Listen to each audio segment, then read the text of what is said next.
ओम नमः शिवाय, जय महाकाल। ये वीडियो मनोकामना पूर्ति के लिए है। अगर आपको अपनी मनोकामना बहुत जल्दी पूरी करनी है तो ये वीडियो आपके लिए है। पूज्य गुरु जी की कथा से सुन के बहुत अच्छे से बताऊंगा। सबसे आसान उपाय इसमें आपको देखने को मिलेंगे। बस आपको थोड़ा सा मूंग लेना है, छोटा सा उपाय करिएगा। सारी विशेष सारी इच्छाएं महादेव पूरी ज़रूर करेंगे, है ना। लेकिन सबसे पहले आपको बता दूं, इस पूरी वीडियो में हम लोग 4 बहुत ही प्यारे से उपाय की बात करेंगे जो कि आपको ज़रूर करनी चाहिए, ठीक है। चलो सबसे पहले हम लोग उपाय की बात करते हैं जो कि आज के टाइम पे हर घर की प्रॉब्लम है, वो है बीमारी, है ना। लोगों के सारे पैसे डॉक्टर के पास जा रहे हैं, सारा समय डॉक्टर के पास जा रहा है, फिर भी दवा नहीं छूट रही। सुबह उठते ही सबसे पहला काम एक छोटी सी टैबलेट लिया, उसको घूंट लिया। अगर ये प्रॉब्लम है ना तो क्या करोगे, स्क्रीन पर आपको दिख रहा होगा हरा मूंग, है ना। बहुत ज़्यादा लेने की ज़रूरत नहीं है, 10-12 रुपए की थोड़ा सा ले लेना हरा मूंग, ठीक है। बस अब हरा मूंग जो लोगे ना, उसको आपको कौन सी कटोरी में रखना है, मेरी बात यहाँ पर ध्यान से सुनिएगा। आपको नई कटोरी लेनी होगी, कोई से भी स्टील की ले लो, कांच की ले लो, लेकिन वो कटोरी नई होनी चाहिए, ठीक है। नई कटोरी में मूंग रखना, और साथ ही साथ लेना होगा आपको 5 बेलपत्र, ठीक है। जितने भी बेलपत्र लोगे कहीं से कटे फिटे हुए नहीं होने चाहिए, मात्र 5 बेलपत्र लेना। और इसी मूंग की कटोरी के ऊपर, जो नई कटोरी में मूंग रखा है, उसमें 5 बेलपत्र उसी के ऊपर रख देना, ठीक है। अब जो बताऊंगा उसको सुनिएगा। अब इसको क्या करेंगे, जो भी व्यक्ति आप पे घर में बीमार है तो हमेशा आप परेशान हो कि इसकी हम दवा कैसे कराएं, डॉक्टर के पास कैसे लेके जाएं। आपको क्या करना है, उस व्यक्ति के ऊपर से 21 टाइम्स, कितनी बार, 21 बार आपको घुमाना होगा उस कटोरी को लेके। अब यहाँ पर जो घुमाओगे वो क्लॉक वाइज डायरेक्शन में घुमाना, जिस दिशा में घड़ी घूमती है। और ऐसा नहीं कि सिर्फ सर पे सर घुमाओगे, नहीं, सर से लेकर के पूरा पैर तक आपको उस कटोरी को घुमाना होगा, ठीक है। घुमा दिया, उसके बाद क्या करेंगे, उस कटोरी को लेके सुबह जाना चाहो सुबह जाओ, शाम को जाना चाहो शाम को जाओ, किसी भी दिन जाना चाहो जाओ। आपको क्या करना है, एक बार उस कटोरी को भगवान गणेश को टच कराना है, ठीक है।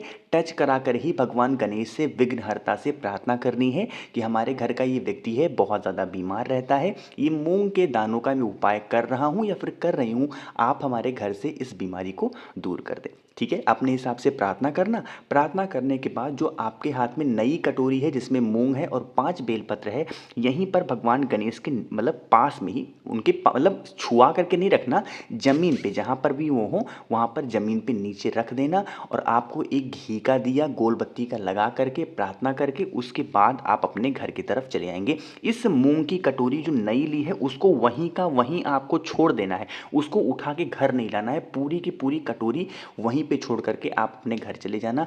यकीन मानिए, जो भी व्यक्ति इस तरीके से उपाय को कर लेता है उसकी घर की जितनी भी बीमारियां होती हैं धीरे धीरे करके ख़त्म ज़रूर होती है ना। बहुत ज़्यादा आसान सही उपाय था ये मूंग के दानों वाला, तो इसको ज़रूर करिएगा, ठीक है। चलो पहले उपाय की हमने बात कर ली है, आगे बढ़ते हैं इस वीडियो के हम लोग दूसरे उपाय की तरफ। अब ये जो दूसरा उपाय है ना, इससे आसान उपाय मनोकामना पूर्ति का हो नहीं सकता, क्योंकि ये आपका जो उपाय है वह है आपकी विश के लिए, आपकी मनोकामना पूर्ति के लिए, ठीक है। कुछ नहीं करना है, सिंपल सा तांबे का लोटा लेना। इस उपाय को करने के लिए थोड़ा कंपलसरी है, जिसको कहते हैं ना, आपको लेना होगा तांबे का लोटा। इस तांबे के लोटे में भरोगे जल। अब यहाँ पर एक चीज़ और ध्यान रखना, हमें एक लोटा नहीं लेना है, हमें 2 लोटा लेना होगा। अब वो 2 लोटा कोई सा भी हो, कहने का मतलब एक तो तांबे का होना ही होना चाहिए, दूसरा आप कोई सा भी पात्र ले सकते हो। कोई स्टील का लोटा हो वो ले लो, ग्लास ले लो, कटोरी ले लो, कुछ भी। लेकिन पहला लोटा किसका होना चाहिए, तांबे का। दूसरा जो पात्र लो वो किसी भी पात्र मतलब किसी भी चीज़ का हो सकता है, कोई दिक्कत नहीं, ठीक है। ले लिया 2 पात्र, इन दोनों पात्रों को लेके पहुंच जाना महादेव के शिवलिंग के पास, ठीक है। सुबह जाना चाहो सुबह जाओ, शाम को जाना चाहो शाम को जाओ, ठीक है। खड़े किधर होगे, हमेशा बताता हूँ, फेस होगा आपका उत्तर दिशा यानी कि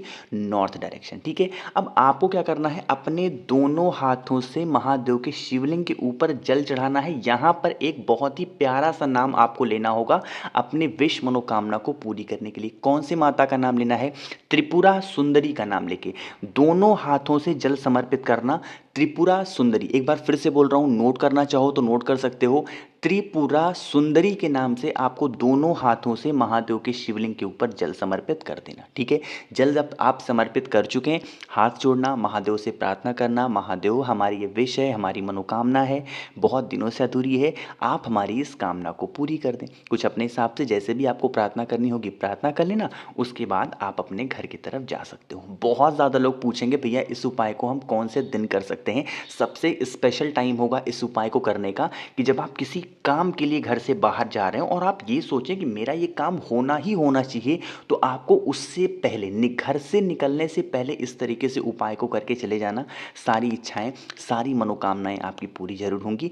नाम याद रखना, त्रिपुरा सुंदरी। ठीक है, बात आई समझ में? तो यहाँ पर हमने 2 उपाय की बात कर ली है। आगे बढ़ते हैं इस वीडियो में हम लोग अब तीसरे उपाय की तरफ। अब ये जो तीसरा उपाय है इसके फायदे क्या हैं और कैसे करना है, उससे पहले आपको एक छोटा सा काम करना है जो मैं हमेशा कहता हूँ कि आपको वीडियो को करना होगा लाइक, और जो भी लोग मेरी आवाज़ पहली बार सुन रहे हैं चैनल को सब्सक्राइब ज़रूर करिएगा। ठीक है, चलो उपाय के सबसे पहले समझो फायदे क्या हैं। इसका तो एक ही फायदा है, वो है बीमार, है ना।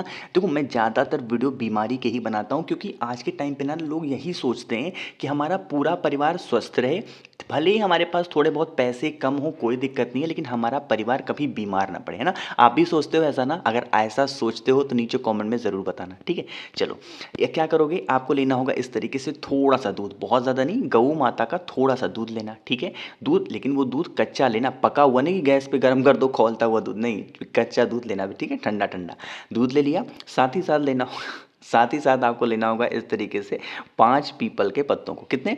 5 पीपल के पत्तों को लेना। अब जो आपने दूध लिया है और आपको फिर लेना होगा इस तरीके से स्टील का लोटा। इस उपाय को करने के लिए तांबे का लोटा हमें नहीं चाहिए। ठीक है, फिर से बोल रहा हूँ, तांबे का लोटा भूल कर भी मत लेना।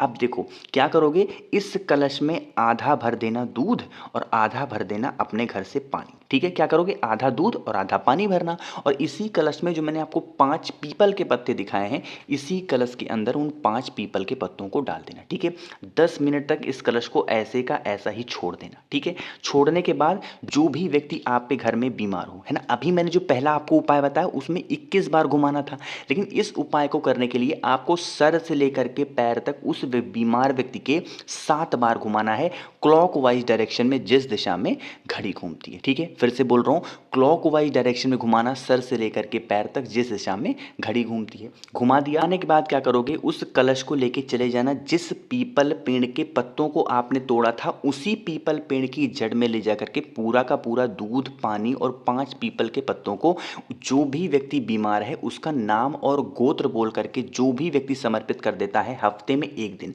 इस उपाय को करने का कोई दिन निर्धारित नहीं है, कोई समय निर्धारित नहीं है, बस हफ्ते में 1 दिन जब भी आपको टाइम मिले, रविवार को छोड़ करके किसी भी दिन 1 दिन करके देख लीजिए, आपके घर की जो भी बीमारियां होंगी धीरे धीरे करके खत्म जरूर हो जाएंगी। ठीक है, बात आई क्या समझ में? तो यहाँ पर हमने 3 उपाय की बात की है जो कि काफ़ी ज़्यादा आसान थे, है ना। आगे बढ़ते हैं इस वीडियो के हम लोग चौथे उपाय यानी कि आखिरी उपाय। अब ये जो आखिरी उपाय है ना, आज के टाइम पे एक और बहुत बड़ी समस्या है, वो बढ़ती जा रही है कर्ज को लेके। कर्ज की समस्या क्यों बढ़ रही है? क्योंकि लोगों की जो ज़रूरतें हैं ना वो पूरी नहीं हो रही है। लोग देख ही देखा में बहुत परेशान है। अरे उनके पास गाड़ी है, उनके पास घर है, तो उसी चक्कर में लोन पे लोन, ब्याज पे ब्याज पैसे लेते रहते हैं, है ना। ऐसा मानते हो कि नहीं मानते हो आप? है ना, मानते हो ना। तो देखो, अगर आप कर्ज की समस्या से परेशान हो, क्या करना, आप इस तरीके से लेना दही। मार्केट में आसानी से आपको मिल जाएगा, 10 रुपये की छोटी वाली डिब्बी आती है, वही दही लेना। ठीक है, दही मिल गया। अगर घर पे आप तैयार कर सकते हो दही तो सबसे अच्छी बात है, दही लेना। साथ ही साथ लेना होगा मात्र 1 बेलपत्र, जो कहीं से कटा पिटा हुआ बिल्कुल भी नहीं होना चाहिए। ठीक है, 1 बेलपत्र ले लिया, दही ले लिया, पहुंच गए महादेव के शिवलिंग के पास। लेकिन इस उपाय को करने का थोड़ा सा टाइम है, आपको इस उपाय को प्रदोष काल में करना। वैसे कर किसी भी दिन कर सकते हो, लेकिन करना प्रदोष काल में है। ठीक है, प्रदोष काल में जाना, फेस रखना उत्तर दिशा यानी कि नॉर्थ डायरेक्शन। सबसे पहले क्या करेंगे, अपने दाहिने हाथ में, राइट हैंड में दही को लेंगे और महादेव के शिवलिंग के ऊपर अच्छे तरीके से लेपन करेंगे, जितनी अच्छे तरीके से लेपन कर सकते हो। ठीक है, दही का लेपन करने के बाद जो 1 बेलपत्र आप अपने घर से लेके गए हो, उस 1 बेलपत्र को भगवान शंकर के शिवलिंग के ठीक ऊपर समर्पित करना। डंडी होनी चाहिए माता अशोक सुंदरी की तरफ, और पत्ती का भाग होगा वो होगा आपकी तरफ, क्योंकि आप खड़े किधर हो, उत्तर की तरफ मुख करके। ठीक है, बात आ रही समझ में? उसके बाद 1 लोटा शुद्ध जल उसी बेलपत्र के ऊपर समर्पित कर देना। श्री शिवाय नमस्तुभ्यम का स्मरण करते हुए, क्या बोलना होगा, श्री शिवाय नमस्तुभ्यम का स्मरण करते हुए समर्पित कर देना। हाथ जोड़ के महादेव से विनती करना, प्रार्थना करना, महादेव हम लोग के कर्ज की समस्या बढ़ती जा रही है, आप कुछ भी ऐसा कर दें जैसे हमारे घर से जो कर्ज की समस्या है वो दूर हो जाए। ठीक है, अपने हिसाब से अपने तरीके से प्रार्थना कर लेना और आप फिर अपने घर की तरफ चले जाना। मैंने कोशिश की आप सभी को बहुत अच्छा, बहुत ही प्यार से समझाने की। अगर कुछ समझ में नहीं आया तो उसके लिए बिल्कुल परेशान ना हो, नीचे कमेंट में पूछिएगा, मैं पूरी कोशिश करूँगा रिप्लाई करने की। और जो भी लोग मेरी आवाज़ पहली पहली बार सुन रहे हैं चैनल को सब्सक्राइब करिएगा और हाँ, वीडियो को शेयर ज़रूर किया करिए। आप जिस भी प्लेटफॉर्म पे हैं, इंस्टाग्राम पे हो, फेसबुक पे हो, कहीं पर भी हो, शेयर ज़रूर किया करिए। ओम नमः शिवाय, जय महाकाल।